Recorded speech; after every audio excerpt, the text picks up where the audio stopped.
It starts before you can stop it. A lump forms in your throat. Heat rises behind your eyes. Your vision blurs. And then, without permission, without warning, the tears come. Maybe it's during a conversation that suddenly turns serious. Maybe it's a commercial with a dog waiting for its owner.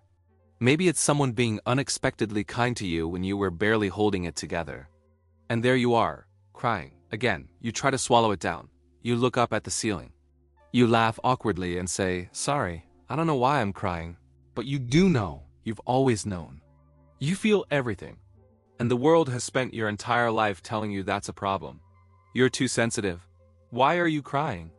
It's not that serious. You need thicker skin. So you learn to apologize for your tears like they were a character flaw. You learn to excuse your emotions like they were an inconvenience. You learn that feeling deeply was something to manage, hide, fix. But what if everything you were taught about your tears was wrong? This is the psychology of people who cry easily. And today, we're going to dismantle the lie that sensitivity is weakness because the science says otherwise. Your tears aren't evidence that you're broken. They're evidence that you're profoundly, beautifully wired to feel. Let's start with what's actually happening in your brain.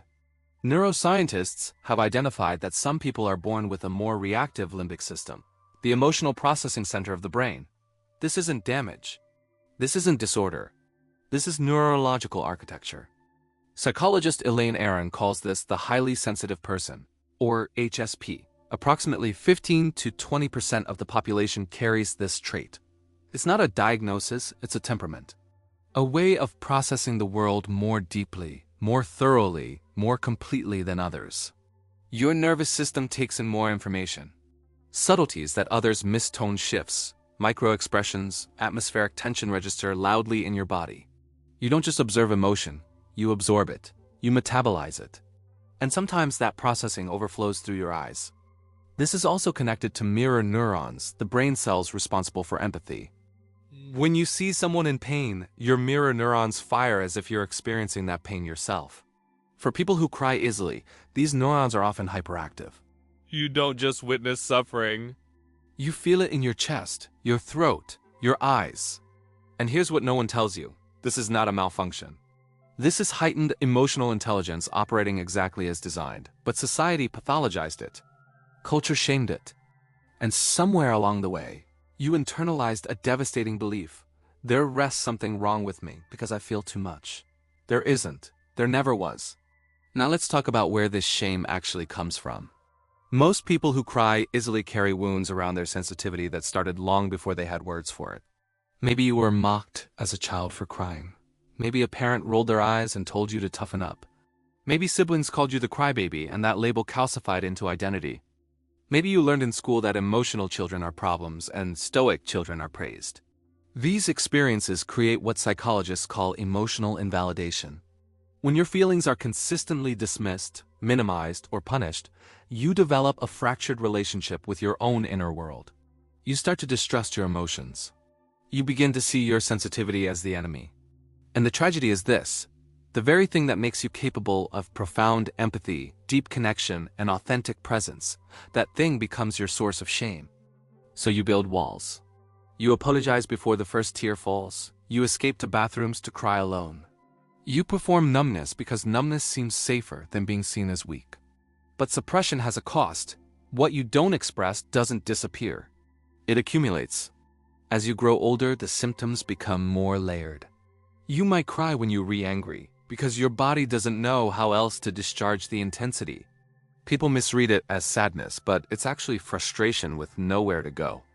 You might cry when someone shows you unexpected kindness because tenderness disarms the armor you didn't realize you were wearing. A compliment, a gentle question, a stranger's small grace. And suddenly you're flooded because your system isn't used to receiving softness. You might cry during conflict, not because you're manipulating, but because confrontation overwhelms your nervous system. The accusation that you're using tears as a weapon only deepens the wound. You might find yourself crying at movies, songs, commercials, or stories that don't even relate to your life. That's not irrationality. That's your mirror neurons responding to human experience in all its forms. You might cry when you're exhausted, when you're overstimulated, when too many demands hit at once. That's not weakness. That's your system signaling it has reached capacity. And worst of all, You might have stopped letting yourself cry at all. You might have trained yourself into numbness, mistaking disconnection for strength. But that numbness isn't peace, it's protection. And it's slowly cutting you off from the very aliveness that makes you human. So why do some people cry easily while others seem untouched? Because emotional threshold varies. And yours is set lower not because you're fragile, but because your system is designed to respond faster, feel sooner, process deeper. Think of it like a smoke detector. Some are calibrated to detect the faintest trace of smoke. They go off early. They seem excessive. But they're not malfunctioning, they're just sensitive. And in the right context, that sensitivity saves lives. Your tears are the same. They're not errors. They're signals. Data from a system that takes in the world more intensely than most. The question isn't, how do I stop being so sensitive? The question is, how do I honor this sensitivity without being destroyed by a world that doesn't understand it? That's where healing begins. Not by fixing your tears, but by changing your relationship to them. This is shadow work for the sensitive. It starts with refusing to apologize. Your tears are not an imposition. They're a human response. You don't owe anyone an explanation for feeling. It continues with reframing. Crying doesn't mean you're weak. It means you're connected. Research shows that people who cry actually recover from stress faster than those who suppress. Tears contain cortisol, the stress hormone. You're not breaking down. You're releasing. It deepens when you ask, whose voice am I hearing when I feel ashamed of my tears? Maybe it's a parent who couldn't handle emotion. Maybe it's a culture that worships stoicism. Maybe it's a version of you that learned early that safety meant staying dry-eyed. Those voices are not truth. They are trauma echoes.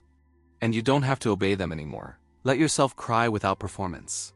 Without apology. Without rushing to pull yourself together. Let the tears come. Let them finish. Let them fall without narration. This is not indulgence. This is integration. You're allowing your body to complete a process it was always designed to do. Carl Jung wrote, "Emotion is the chief source of all becoming conscious." Your tears are not obstacles to growth. They are the evidence that growth is happening. You are not too much. You are simply awake in a world that has learned to sleep. So if you're someone who cries easily, hear this clearly. Your sensitivity is not your flaw. It's your depth. It's your capacity for compassion, for art, for love that most people only skim the surface of. You were never broken for feeling. You were breaking open again and again because that's what sensitive people do. They let life in, fully, painfully, beautifully. The world will keep telling you to harden. Your softness is not the problem. The problem is a culture that forgot that vulnerability is the birthplace of connection, creativity, and courage. You don't need thicker skin. You need environments that honor the skin you have. You need people who don't flinch at your tears. You need a relationship with yourself that finally says, this is not something to fix. This is something to protect, so let the tears fall. They are not weakness leaving the body. They are proof that you're still feeling in a world that has gone numb. And that quietly is its own kind of strength.